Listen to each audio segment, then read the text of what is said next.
Madame, Monsieur, bienvenue à cette rétrospective de la semaine, un moment où nous allons échanger avec vous autour de ce qu'a été l'actualité au courant de cette semaine finissante.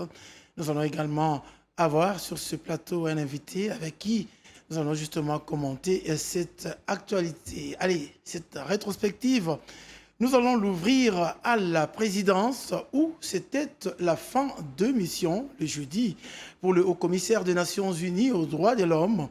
Pour clôturer son séjour, Volker Turk s'est entretenu à la Cité de l'Union africaine avec le président de la République, Félix-Antoine Tshisekedi Tshilombo. Il était accompagné de Madame Bintou Keïta, chef de la mission des Nations Unies au Congo, MONUSCO. Volker Turk s'est une fois de plus dit préoccupé au sujet de la situation humanitaire qui prévaut à la partie est de la République démocratique du Congo. C'est à travers ces reportages. En séjour en République démocratique du Congo, le haut-commissaire des Nations Unies aux droits de l'homme a tenu à se rendre d'abord dans l'est du pays avant de venir à Kinshasa, reçu par le président de la République Félix Antoine Tshisekedi Tshilombo à la Cité de l'Union africaine. Volker Turk a dit avoir rencontré des déplacés à Goma, au Nord Kivu et à Ituri, où il a touché du doigt les souffrances de la population victime de la violence des groupes armés. Je viens de rencontrer le président de la République démocratique du Congo. J'avais vraiment une conversation très fructueuse, très importante sur la collaboration avec mon bureau, sur les questions droits humains. Comme vous savez, j'étais aussi à Goma hier et un jour avant, j'étais dans la province de Ituri.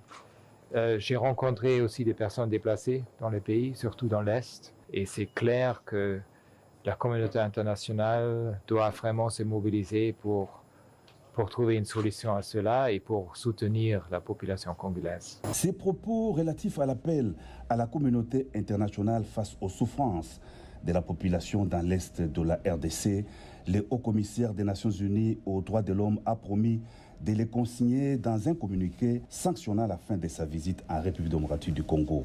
Les hauts fonctionnaires des Nations Unies étaient conduits auprès du chef de l'État par la représentante spéciale du secrétaire général des Nations Unies à RDC, Bintou Keïta. Est présent cette rencontre du président de la République, Félix-Antoine Tshisekedi Tshilombo, avec le haut-commissaire des Nations Unies aux droits de l'homme. Le ministre des Droits humains, Fabrice Pouella, a salué la diplomatie du chef de l'État qui a amené le haut-commissaire à venir s'imprégner personnellement des souffrances de la population à l'est de la République démocratique du Congo. Encore une fois, c'est la presse présidentielle. Le haut-commissaire des Nations Unies aux droits de l'homme, c'est une très haute personnalité. Il ne se déplace pas comme il veut, c'est toujours à la suite des grandes démarches diplomatiques. Et qu'il soit venu chez nous au moment où il était attiré par d'autres États comme l'Ukraine, Mozambique, tout comme maintenant en Israël. C'est une grande réussite diplomatique qu'il faut mettre dans l'actif de son Excellence, Monsieur le Président de la République. Nous avons eu l'avantage d'insister parce qu'on voulait l'en empêcher, on voulait les dissuader, mais avec nos différentes visites, nos séances de travail à Genève, nous lui avons fait voir qu'il était important qu'il arrive en République démocratique du Congo pour lui-même se rendre compte de la précarité que vivent nos compatriotes, les déplacés de guerre. Mais il est venu, il s'est rendu compte du grand travail qu'on a bâti sur le plan des droits humains avec le vote de la loi modifiant le code pénal, réprimant le trafic d'êtres humains qui aujourd'hui nous vaut 2 ans de visa pour même les touristes, parce que sur le plan des droits humains, nous devenons très fréquentables. La loi sur les réparations, grâce à laquelle nous avons Fonarev, dont le DG est à nos côtés, c'est une première et c'est bon pour réconcilier les victimes avec la République démocratique du Congo, notre pays. Je vous l'avais dit, hein, un invité sur ce plateau, l'invité de la rétrospective. Il s'agit de M. Emmanuel Malangou. Lui, il est chercheur et écrivain, professeur associé des universités. Emmanuel Malangou, bienvenue à cette rétrospective. Merci beaucoup pour l'invitation. Voilà, tout le plaisir est pour nous de vous recevoir pour échanger autour de l'actualité. Je vous remercie pour l'invitation. Voilà. Alors Emmanuel, on vient de suivre avec vous le président de la République qui est toujours au four et au moulin, notamment en diplomatie. On a suivi là-bas le ministre des Droits humains qui disait le Congo aujourd'hui est devenu très fréquentable. Est-ce que c'est votre point de vue au regard de ce que nous vivons aujourd'hui? La diplomatie, actuellement, on peut dire qu'elle est dans le bon. Certainement, nous avons atteint un niveau élevé de notre démocratie et aussi de notre diplomatie parce que nous avons constaté depuis l'avènement même de M. Félix Tshisekedi au pouvoir avec le deuxième quinquennat qui vient de commencer que effectivement le chef de l'État s'est engagé corps et âme pour effectivement amener une démocratie, amener une diplomatie pour répondre aux plus grands besoins de notre population. Et vous savez, la plus grande question que la population aussi se pose, c'est sur les problèmes d'insécurité à l'est de notre pays. C'est des problèmes aujourd'hui qui rongent également notre vécu quotidien. Nous voyons les sociales de la population congolaise et nous avons noté depuis que ce quinquennat a commencé, tous les déplacements que le chef de l'État a pu effectuer à l'étranger et des contacts qu'il a eu à voir ça et là, tout simplement pour tenter de revenir et de répondre aux plus grands besoins de notre population. Et je pense que le niveau atteint aujourd'hui de notre diplomatie, nous ne pouvons qu'applaudir, n'est-ce pas, la détermination du président de la République pour aujourd'hui tenter de ramener cette diplomatie aujourd'hui qui était au Berne et la ramener là où nous sommes. Je pense que nous, les en Congo tant que très fréquentés, comme l'a dit le ministre des Droits humains. Les Congo aujourd'hui, qui était un pays oublié, disons, sous les projecteurs internationaux, aujourd'hui, je pense que le pays a retrouvé son souffle et nous pouvons aujourd'hui applaudir et accompagner cette vision déterminante du président de la République qui démontre aujourd'hui de quoi il est capable et de quoi il est en mesure aujourd'hui d'amener au bon port les peuples congolais qu'il a octroyé ce deuxième mandat. Et nous qui accompagnons le président de la République, nous pouvons aujourd'hui assurer à notre peuple que tout ce qui a été promis pendant les temps de campagne et ce quinquennat effectivement qui vient de commencer, le président de la République, c'est quelqu'un qui aujourd'hui semble être déterminé pour apporter un plus dans les quotidiens du peuple congolais et dans les problèmes sécuritaires aussi qui se posent à l'est du Congo. À l'RDC, qu'est-ce que vous dites à ceux qui pensent que trop de voyages sans retombées économiques ni dans le secteur notamment de la création d'emplois? Bon, effectivement, nous respectons leurs opinions. Nous respectons leurs opinions. On est en démocratie. Chacun, effectivement, est libre d'émettre son point de vue. Et comme nous sommes en démocratie, l'état du droit, effectivement, dont le président de la République a toujours parlé, effectivement, c'est ce que nous voyons aujourd'hui.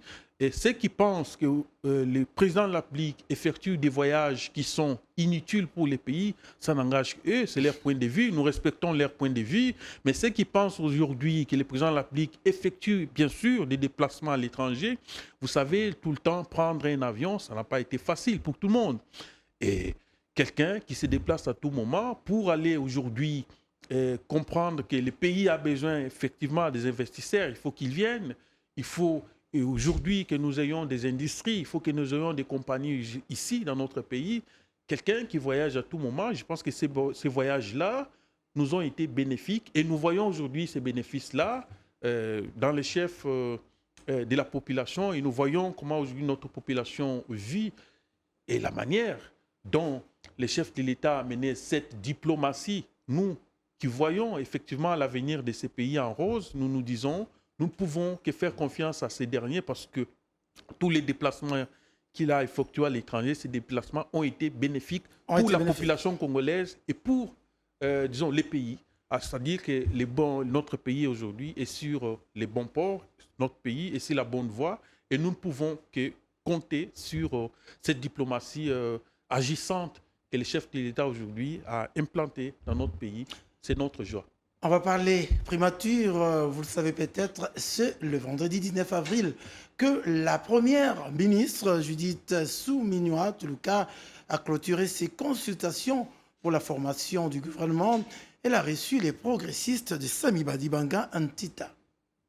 Madame la Première ministre a pris cette initiative de nous inviter pour nous mettre au courant par rapport aux différentes dispositions qu'elle a prises avec le chef de l'État pour mettre le gouvernement en place, notamment sur la question de la géopolitique où nous avons vraiment insisté pour que chaque province puisse puisse avoir un ministre ou un ministère au sein de ce gouvernement. Elle nous a aussi parlé des questions techniques, de la question liée à la corruption, de la justice. Elle a en tout cas brossé le tableau sur toute la situation que nous vivons aujourd'hui dans notre pays. Et nous avons fait quelques propositions qu'elle a prises en compte. Nous nous sommes entretenus sur la composition de l'équipe gouvernementale avec un certain critérium dont la compétence, la probité morale et les résultats. Et pour nous, nous sommes très à l'aise parce que notre parti, ALDEC, un parti pétri de valeurs, un parti politique qui y a comme soubassement le travail bien fait. Et notre doctrine, c'est la culture des résultats. Voilà pourquoi, dans cette démarche, ALDEC est disposé de pouvoir l'accompagner dans le programme qu'elle aura à entreprendre.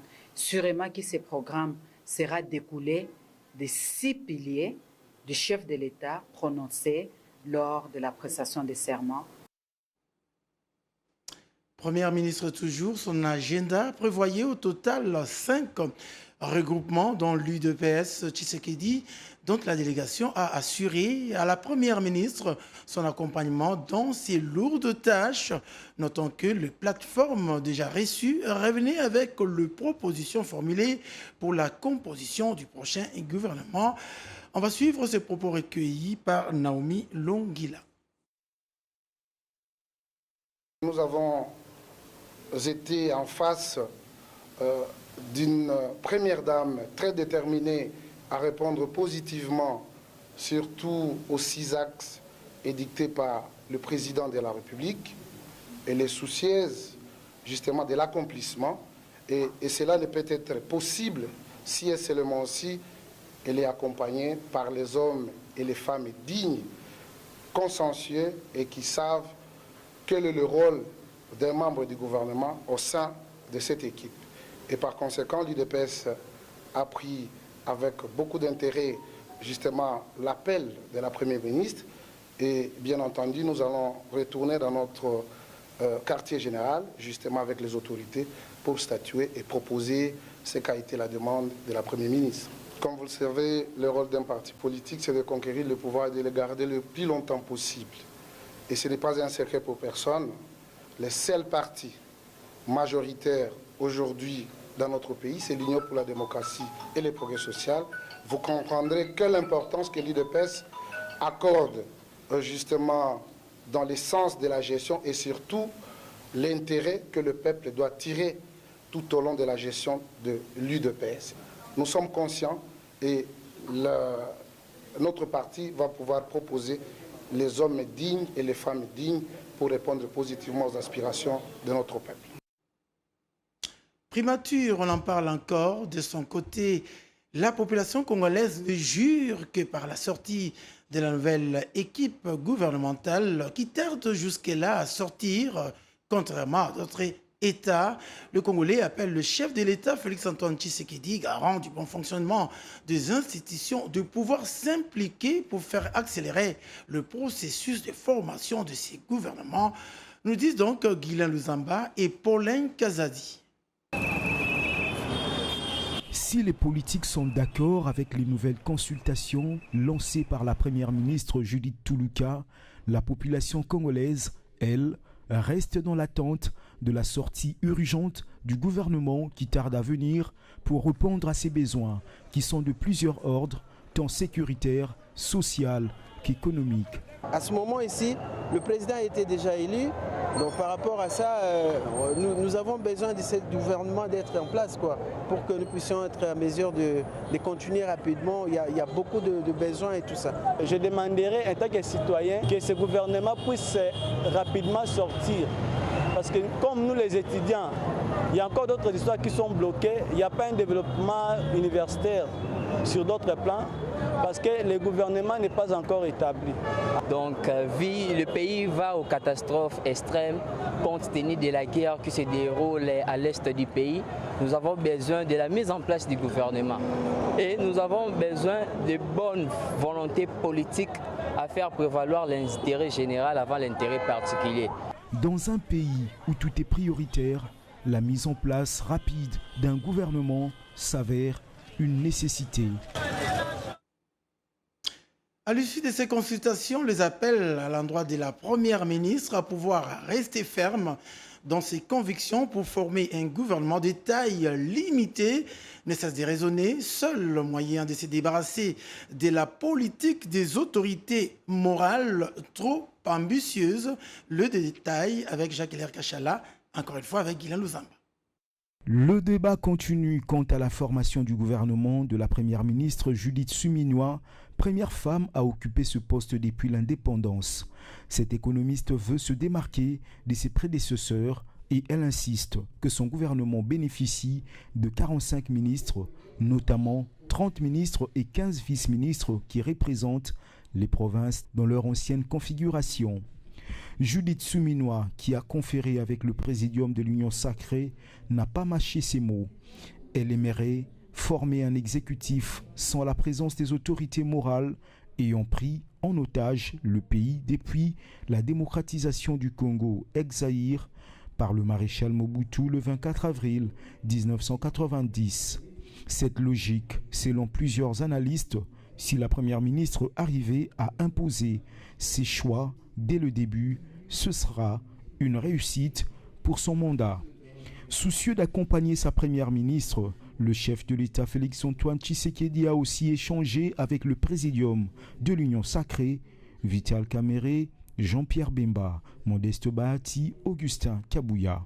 Si rien n'a filtré de ces échanges, certaines indiscrétions révèlent que le chef de l'État leur a relayé la vision de la première ministre qui, pour des raisons d'efficacité et favoriser l'unité nationale, reste campé sur la réduction non seulement du nombre des ministres mais aussi du train de vie pour arriver à créer l'équilibre entre les institutions et le petit peuple.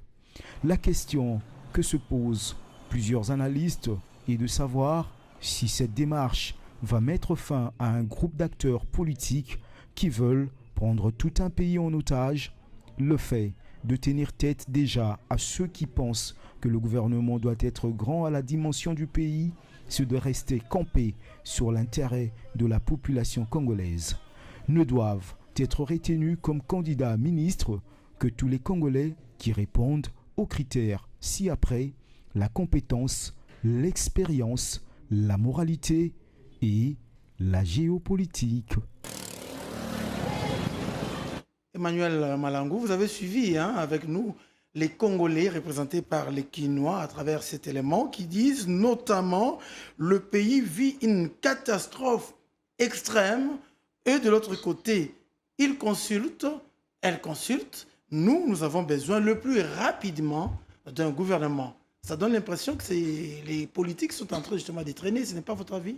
Écoute, bien sûr, c'est une situation que nous déplorons nous tous, parce que, vous savez, la population aujourd'hui est impatiente pour voir ces gouvernements être publiés parce qu'il y a beaucoup des choses qui doivent être faites le plus vite possible.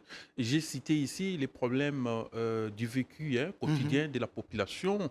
Vous voyez, les conditions de vie sociale de la population aujourd'hui fait défaut, raison pour laquelle, bien sûr, la population se voit dans l'obligation de faire pression à ces gouvernements pour qu'ils soient le plus vite possible.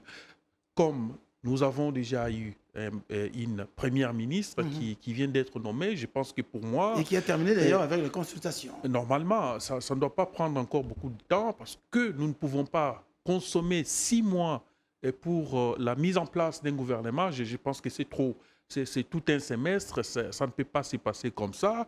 Moi, j'aimerais demander à ce que Madame la Première ministre puisse faire de son mieux, de sorte que le gouvernement de la République soit déjà mis en place cette semaine pour permettre au peuple congolais aujourd'hui de se retrouver, parce que la population est en train d'attendre effectivement un gouvernement qui va bien sûr accompagner la vision du président de la République pendant ces quinquennats, et nous ne pouvons pas encore avoir des retards, vous voyez, des gestions ou soit des gouvernances de cette manière-là. La population ne peut que se poser des questions dans ce sens-là. Moi, je souhaiterais, pour être dans la même optique avec la population congolaise, parce que la population, bien sûr, vous savez, le peuple est souverain. Si le peuple parle aujourd'hui qu'il faut que le gouvernement soit mis en place, parce que nous avons de sérieux problèmes, effectivement, qu'il faut le plus vite possible les résoudre dans ces pays. Et il faut un gouvernement. Et ce gouvernement doit être le plus vite possible mis en place pour permettre au peuple de se retrouver à ses attentes. Et nous avons des grandes questions aujourd'hui qui touchent au social de la population. Et je pense que le gouvernement qui vient, ce que je peux aujourd'hui recommander ou demander à la nouvelle première ministre qui vient d'être nommée par le président de la République, c'est de pouvoir beaucoup mettre l'accent sur les sociales de la population congolaise. Parce que, vous voyez, nous avons effectivement les sociales et la sécurité. Oui. Et nous avons ces grands problèmes, ces mots-là qui rongent aujourd'hui notre communauté, notre société. Et la population, bien sûr, attend quelque chose de neuf pour ces gouvernements. Mais elle parle également, cette population, elle dit également niet aux autorités morales, alors que ce sont ces autorités morales, justement, qui ont conduit leur parti et leur regroupement à la victoire électorale. Lorsqu'il s'agit maintenant de la gestion, la population, on a suivi avec vous, elle dit niet aux autorités morales. Écoute, moi, je pense qu'il y a à boire et à manger dans cette question. Je me pose souvent des questions. Pourquoi il y a toujours des mêmes personnes qui reviennent dans chaque gouvernement. Or, nous avons des jeunes gens, nous avons des femmes et des hommes dans ces pays qui sont compétents pour répondre aussi et apporter quelque chose à l'édifice de leur pays, mais très souvent, nous constatons qu'il y a des mêmes figures qui reviennent. La population, bien sûr, a droit de se poser ces questions-là parce que les autorités morales, et derrière cette politique des autorités morales, pour moi, je pense que ça ne peut pas aller de cette façon-là. Les choses ne doivent pas évoluer comme ça. Oui, j'ai souligné, Emmanuel Malangou, j'ai souligné que ces autorités morales récusées justement par cette population que vous appuyez ici, ce sont elles qui ont conduit ces regroupements et partis politiques à la victoire. Comment être victorieux mais ne pas participer à la gestion? Ils ont fait leur travail, bien sûr, c'est ça la politique même. Nous faisons la politique, bien sûr, pour conquérir les pouvoirs. Mais lorsqu'on a conquis ces pouvoirs-là, je pense qu'on ne peut pas faire en sorte que ces pouvoirs puissent vous approprier de ces pouvoirs-là, faire comme si la population n'existait pas et voir l'intérêt personnel au lieu de voir l'intérêt collectif. C'est sur cette optique-là, je pense que notre peuple se retrouve là-dedans.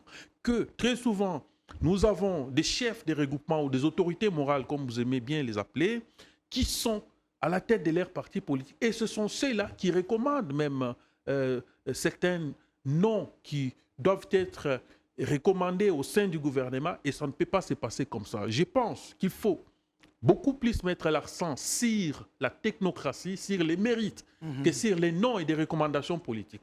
Parce que lorsque nous tombons dans ce genre d'histoires, des recommandations au niveau des regroupements ou des partis politiques par les autorités morales. Et très souvent, nous retrouvons face à un gouvernement qui ne répond pas aux besoins de la population. Voilà pourquoi justement la Première ministre a notamment mis un critérium dont on nous a parlé là-bas. On a parlé du résultat, la probité morale et la compétence notamment. Effectivement, il faut que ce travail-là soit fait pour permettre à notre peuple de se retrouver dans ses attentes. Se retrouver dans ses attentes, cela veut dire que nous avons des sérieux problèmes aujourd'hui qui touchent à la sécurité.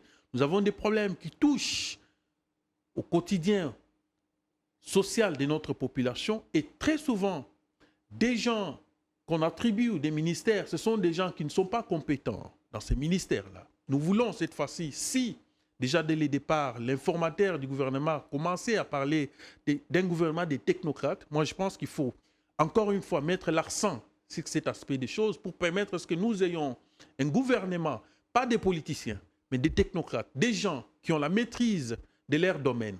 Et si nous allons dans ce sens-là, je pense que ça sera un quinquennat, ce sera un gouvernement qui va réussir sa mission et le peuple pourra applaudir. On a parlé également, toujours dans le cadre de cette consultation, de la corruption, n'est-ce pas, et l'injustice, qui sont des situations vécues dans le pays, excusez-moi, notamment avec Sami Badibanga. Ok, mais écoutez, mais la corruption, ça a été le cheval de bataille du président de la République lorsqu'il prend les pouvoirs en 2019. La première des choses, le premier discours que le président de la République prononce est celui de mettre fin à l'impunité, de mettre fin à la corruption. Mais nous constatons que la plupart des actes que le chef de l'État a posés n'ont pas été accompagnés par d'autres services de l'État pour lui permettre de réaliser réellement ce qu'a été sa détermination. Et c'est ce que nous constatons. La corruption, les détournements des derniers biens publics, je pense que ça doit être des actes qui doivent être punis correctement et convenablement. Mais très souvent, nous sentons cette lâcheté auprès des services de l'État qui doivent accompagner, bien sûr, le président de la République lorsqu'il lance peut-être un discours, peut-être qu'il est dit, mais il doit y avoir des gens, des services de l'État qui pouvaient au moins l'accompagner dans ce sens-là pour trouver des résultats. Mais le président de la République l'a dit, mais d'autres personnes continuent encore à lui mettre les bâtons dans la roue, c'est-à-dire nous mettons fin à la corruption, nous mettons fin à l'impunité, mais nous constatons qu'il y a des gens qui veulent encore tomber dans l'impunité. Et une fois qu'ils sont punis convenablement, très souvent, on sanctionne.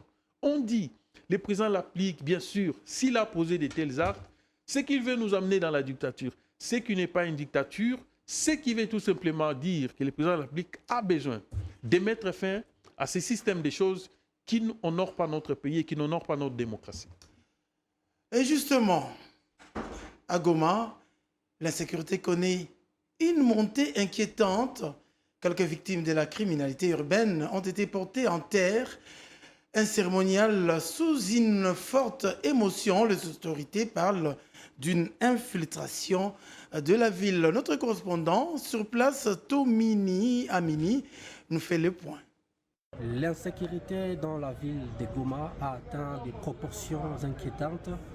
Cette montée exponentielle se justifie, selon l'autorité urbaine, par l'infiltration de la ville par des militaires rwandais qui porteraient la tenue des forces armées de la RDC et de la police d'une part, et de l'autre part, certains leaders de la province accusent certains faux Wazalendo d'être derrière la persistance et la recrudescence de l'insécurité dans la ville de Goma. Au total, près de 20 personnes ont été tuées dans une semaine, notamment dans les quartiers Ndosho, Mugunga, Katindo, ainsi que Majengo et Katoi. Des personnes ont décrié cette situation. Les victimes ont été enterrées sous une forte émotion. Les familles des victimes ont demandé des enquêtes. L'autorité urbaine a assuré que les enquêtes ont été déjà déclenchées afin que les responsabilités soient établies. Et pour l'instant, c'est une psychose dans la ville. Des mesures drastiques sont annoncées et pendant cet état, la collaboration ou même les mariages civilo-militaires est vivement souhaité afin de faire face à cette situation d'insécurité.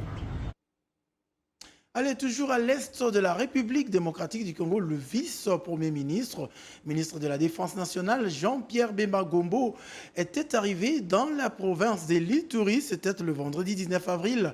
L'objectif était d'évaluer les opérations en cours à travers la province. Il s'agit notamment du territoire de Djougou où les groupes armés Zaïre et Coopération pour le développement du Congo, Codeco, s'affrontent. Son agenda avait prévu aussi des rencontres avec les acteurs de la société civile. On va les suivre à travers ces reportages. De cessation des hostilités. Nous, les groupes armés de l'Ituri, Codeco, FRPI, FPIC, Autodéfense et MAPI, réunis à date du 19 avril 2024, sous la haute responsabilité de son Excellence, Monsieur le vice-premier ministre et ministre de la Défense nationale, Jean-Pierre Bemba, prenons l'engagement de cesser immédiatement les hostilités dans les terrains de la paix. Notez bien, tout contrevenant au présent acte se verra sanctionné par les actions militaires ou judiciaires. Fin à Bouillon, le 19 avril 2024. Emmanuel Malangou, on parle de l'insécurité et à l'Est, avec l'agression du Rwanda soutenue par les impérialistes. Mais là, nous avons des Congolais, entre Congolais qui s'entretuent plutôt que de soutenir l'effort des guerres. Et là, avec Jean-Pierre Bemba, on vient de constater qu'il y en a qui ont déposé quand même les armes. Une bonne nouvelle? Une bonne nouvelle, c'est un pas de plus pour retrouver la paix qui était perdue à l'est du Congo et dans l'espace Ituri, Nord Kivu, où notre population ne vit plus en paix. Alors, cette partie du pays qui a été plusieurs fois une scène de théâtre, des groupes armés, des gens qui ne veulent pas la paix dans cette partie du pays. Moi, je pense que la meilleure des choses qu'il fallait faire dès le début, c'était de privilégier les dialogues communautaires, de privilégier les dialogues entre des communautés qui sont aujourd'hui dans la partie est du pays, qui est une partie aujourd'hui qui est plongée dans de multiples guerres, parce qu'à l'est du Congo, il y a plusieurs groupes armés. Mais très souvent, il y a des groupes armés qui sont les plus réputés. Mais au-delà de ces groupes armés, disons, qui sont reconnus, qui sont répertoriés, il y a encore d'autres petits groupes armés qui opèrent et qui mettent notre population mal à l'aise. On parle de 5195 cas de violence basés sur les genres, 5195 cas de violence basés sur les genres, 200 cas d'assassinats ciblés et plusieurs cas de cambriolage, kidnapping et autres. C'est la société civile qui interpelle pour l'insécurité. Absolument, absolument. C'est vraiment horrible, c'est dramatique. Nous ne pouvons pas continuer à vivre des situations pareilles, des terreurs par des groupes d'individus et qui sont des Congolais aussi, en complicité avec des forces étrangères qui veulent mettre ces pays sur des tenailles, mettre ces pays sur un point où notre population ne vit pas en paix. Mais la démarche qui est entreprise par le vice-premier ministre Jean-Pierre Bemba, je pense que c'est encourageant. Et nous voulions à ce que les bons résultats puissent venir de ce côté-là afin de privilégier les dialogues communautaires. Et ça pourra permettre qu'entre nous, les Congolais, si nous pouvons aujourd'hui citer le M23, qui est aujourd'hui le mouvement le plus organisé à l'est du Congo, et je pense que ça va partir avec cette diplomatie dont nous avons parlé tout à l'heure, que le chef de l'État a imposée pour permettre à ce que notre population qui se trouve de l'autre côté puisse vivre en paix. Parce que cette situation, effectivement, ça dirait. Il est temps aujourd'hui, avec le deuxième mandat qui vient d'avoir le président de la République, que la paix puisse revenir ipso facto à l'est du Congo pour que notre population se sente à l'aise dans notre pays. Sinon, nous allons toujours continuer avec des situations comme ça, mais privilégier les dialogues, moi je pense que c'est une bonne démarche que le Premier ministre, le vice-premier ministre entreprise pour permettre à ce que des communautés qui sont en conflit puissent se parler afin que la population vive en paix. Allez, on va revenir à Kinshasa, où les députés provinciaux ont élu le samedi 20 avril les membres du bureau définitif de l'Assemblée provinciale de Kinshasa. Lévi Mbuta a été élu président de cette assemblée. Il sera secondé par Germaine Chinyama Mpemba, élu vice-président. André Kongolo est élu, lui, rapporteur. Et Clovis Samba, rapporteur adjoint. Socrate Moubengaï est, lui, élu au poste de questeur. Il faut le dire, l'étiquette de l'Union sacrée l'a emporté à tous les postes dans la composition du bureau définitif de l'Assemblée provinciale de Kinshasa. Dans le Haut-Katanga, c'est sans surprise que Michel Kaboué de l'UDPS Tshisekedi a été élu président de l'Assemblée provinciale avec 34 voix. La plénière a également élu d'autres membres du bureau définitif. Liliane Komba est élue vice-président, David Kitondo, rapporteur, et Samuel Kilolo, rapporteur adjoint. Ahmed Moukouna a remporté les postes de questeur. Le député provincial Feston Kabeza Zioundoula a été élu président du bureau de l'Assemblée provinciale du Sud Kivu. C'était après un vote organisé à l'hémicycle provincial dans la province du Sud Kivu, comme nous le dit si bien Justin Mwamba. Au Sud Kivu, les élections du bureau de l'Assemblée provinciale ont été remportées par le député provincial Kabeza Zindoula Feston du parti politique ANC de Norbert Basengezi Katintima. Celui-ci a été élu avec 33 voix contre son challenger du jour, Karou Meba Igejan de l'UDPS, qui n'a obtenu que 15 voix. Nous voulons, si vous nous donnez votre confiance, construire un leadership collectif qui sait aider la province à démarrer. Nous voulons donc travailler tous ensemble pour la stabilité des institutions provinciales, à savoir l'Assemblée provinciale, mais également l'exécutif provincial. À la vice-présidence, l'UDPS Baliana Nestor l'a emporté devant Basseme Louvou Gadion de AAP. Avec l'expérience que nous avons, nous comptons relever les défis avec les concours de tous les députés provinciaux. Quant au rapportage, ce poste revient à Lunanga Anani de B50 de Julien Paloukou qui a largement écrasé Sangwas Mouchagaloussa de l'UNC avec 38 voix contre 9, suivi d'un bulletin nul. Le poste de rapporteur adjoint a été remporté par Mouché Kourokayani de l'AFDC et la question appartient à Fouraïcha Filad, également de l'AFDC. Dans ces bureaux, il y a 3 anciens députés réélus, notamment le président Feston Kabeza de l'ANC, le vice-président Baliana Nestor et également la questeur Fouraïcha Filad de la FDC. L'actuel bureau est sans l'UNC de Vital Kamere, pourtant avec 11 députés provinciaux à l'Assemblée provinciale. Allez, Emmanuel Malangou, on revient à vous. Hein. Vous l'avez suivi comme nous. En tout cas, partout, enfin, dans la majorité des assemblées provinciaux, il y a eu élection finalement de bureau définitif. Une ouverture pour les élections sénatoriales et de gouvernorat. De votre point de vue, qu'est-ce que ça vous dit qu'il ait eu ces élections? Est-ce qu'à votre avis, ça s'est bien déroulé, notamment à Kinshasa, où on a vu le ministre, qu'est-ce que je dis, les présidents de l'Assemblée provinciale qui voulaient reporter, mais finalement, ces élections ont bel et bien eu lieu pour que finalement s'organisent les élections sénatoriales et gouvernorales. Bon, merci. Je sais que partout les élections se sont passées. Je ne suis pas informé sur partout les élections des membres du bureau des assemblées provinciales ont eu lieu. Mais je peux bien parler du cas de l'Assemblée provinciale de Kinshasa où je suis moi-même candidat sénateur. Je suis au numéro 100. J'ai constaté avec amertume que les élections à l'Assemblée provinciale de Kinshasa se sont bien passées.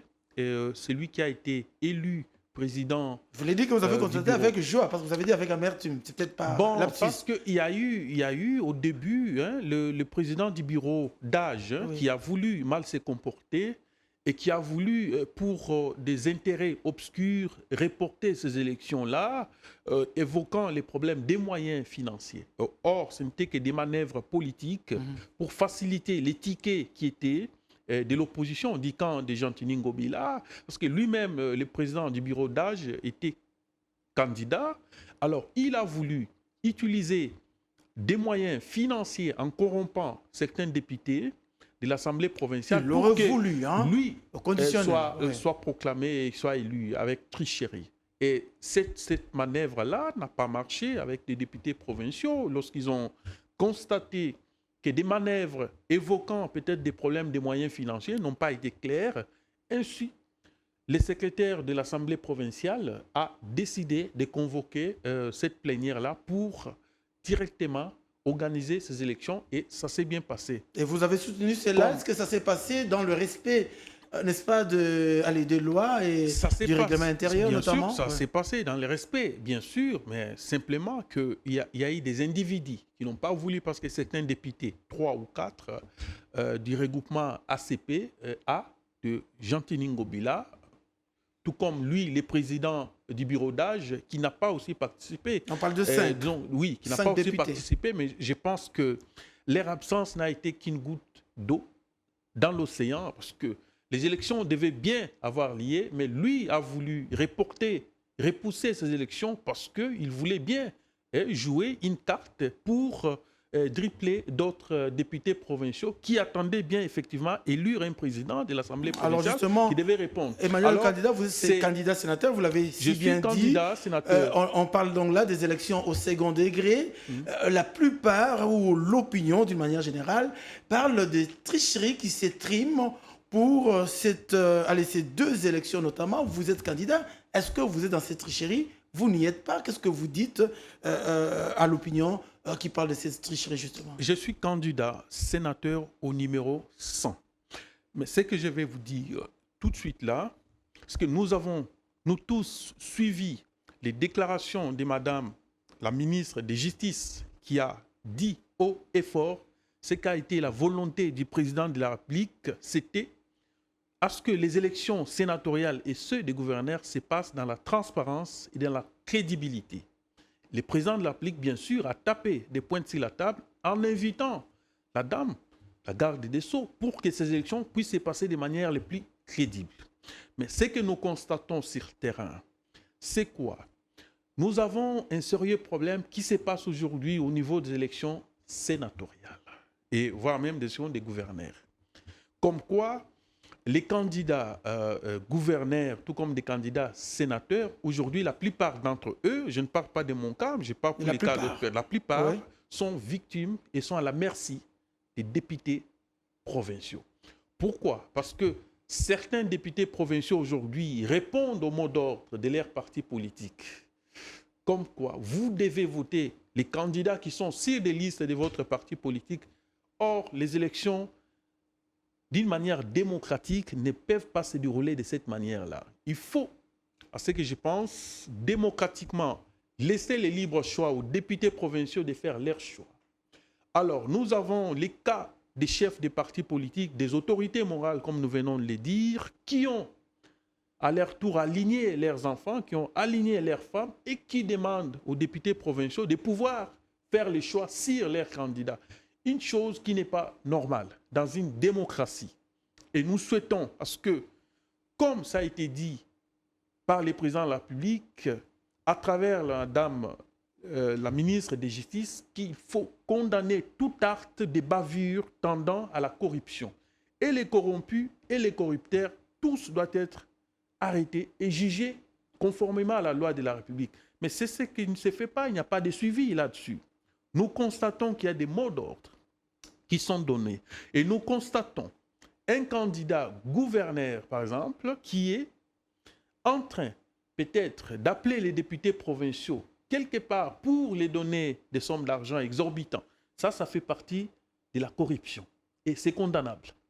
Et c'est quelque chose dont on ne voit pas le suivi des services de l'État. Tandis que les chefs justement, de l'État... vous êtes en train de dénoncer, crié, c'est ce que vous dénoncez justement. Effectivement, les chefs de l'État ont parlé là-dessus. Les élections sénatoriales, c'est pour effectivement élire les membres de la chambre haute du Parlement. Une chambre qui est considérée comme une chambre des sages.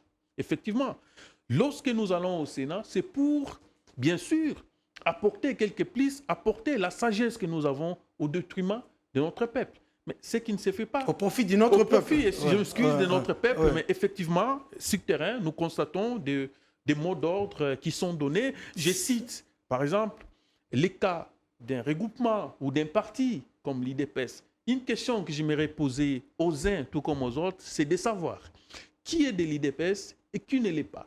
Qui soutient le président de la République et qui ne le soutient pas. L'IDPS, à ce que moi je pense, c'est un état d'esprit. L'IDPS, être de l'IDPS ou faire partie de l'IDPS ne veut pas simplement dire passer à la longueur de la journée vers la 10e mairie et tu t'es fait partie comme militant de l'IDPS. On a compris, Emmanuel Candidat. L'IDPS, c'est un parti qui a été conçu et fondé sur les sangs des martyrs. L'IDPS, dès son début, à partir des années 82, on va pas revenir sur l'histoire. On va pas revenir sur l'histoire, Emmanuel Candidat. A été toujours un parti composé des gens qui réfléchissent. Et effectivement, je pense que nous tous, nous faisons partie de l'IDPS parce que c'est un état d'esprit. Il n'est pas question aussi, pour le moment, de discréditer, de prendre d'autres candidats. Il n'est pas question de discréditer le candidat, je comprends. Il faut considérer tous les candidats parce que même pied d'égalité. Nous faisons partie de ces régions. Voilà, Emmanuel Malangou, on va quand même parler jeunesse congolaise. Vous le savez peut-être, madame, monsieur, 2500 jeunes bandits urbains dits Kuluna qui sont tombés dans les filets de la police nationale congolaise grâce à l'opération Panthère Noire ont été présentés aux autorités urbaines. Selon le commandant du service national, le général Kassongo Kabwik, ces jeunes sont acheminés dans la province de Lomami pour entamer leur programme de formation dans différents métiers afin de les réinsérer utilement dans la société. Les détails avec Sarah Katungu et Fabrice Bola. 2500 jeunes bandits urbains appelés communément Kuluna tombés dans les filets de la police nationale congolaise grâce à l'opération Panthère Noire ont été présentés officiellement au gouverneur de la ville Jean Tiningo Bilambaka ainsi qu'au général Jean-Pierre Kassongo Kabwik, commandant du service national. Selon le gouverneur de la ville, la police a réalisé un très bon travail en arrêtant tous ces bandits qui sèment la terreur. J'aimerais quand même féliciter la police d'avoir réalisé un très bon coup en arrêtant plus de 2000 Kuluna.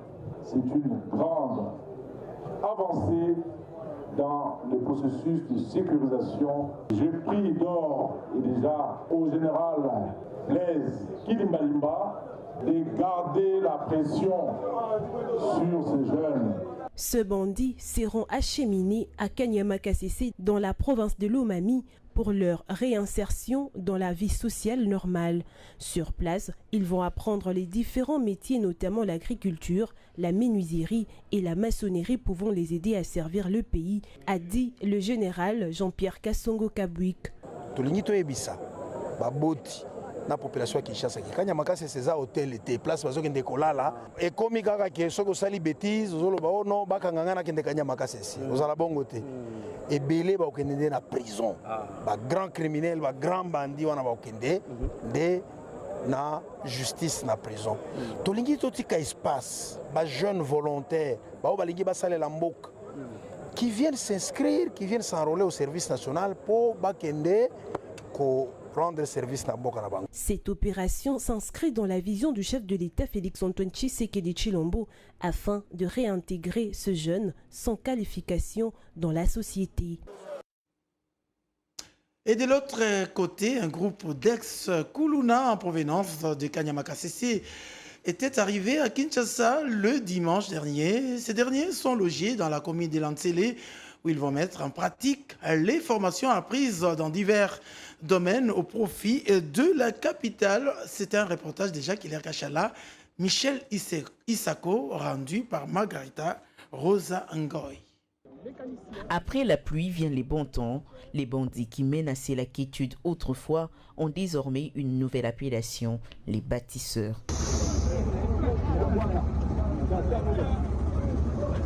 Ces ex-Kuluna ont tronqué les inciviques en citoyens inscrits dans la logique du développement.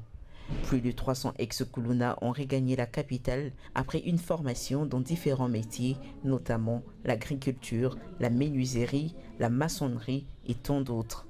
Disciplinés et ordonnés, ces ex-bandits urbains ont été appelés par le général Jean-Pierre Kassongo-Kabouik à faire valoir leurs renseignements et savoir-faire. Awa bokomi na Kinshasa. Kinshasa ezali capitale ya République. Bakonzi nyonso bazali awa. Esengeli bozala na discipline makasi, auditorat ezali awa. Demiap ezali, police ezali, armée ezali, bakonzi nyonso. Ngana sina yebisi bango ke bana na ngai bazozonga awa. Ce sont les plus disciplinés. Boyete. Pour la qui sa discipline que bino boza différent na baoya il y a 2 ans avant formation. Na yebisi bango ke bosi bokomi ba des bons bâtisseurs, très disciplinés. Boyete. Après leur repas, les bâtisseurs ont pris la direction de la commune de Lansele où ils sont logés. À Kinshasa, ils vont dans les prochains jours construire et équiper les écoles ainsi que les hôpitaux.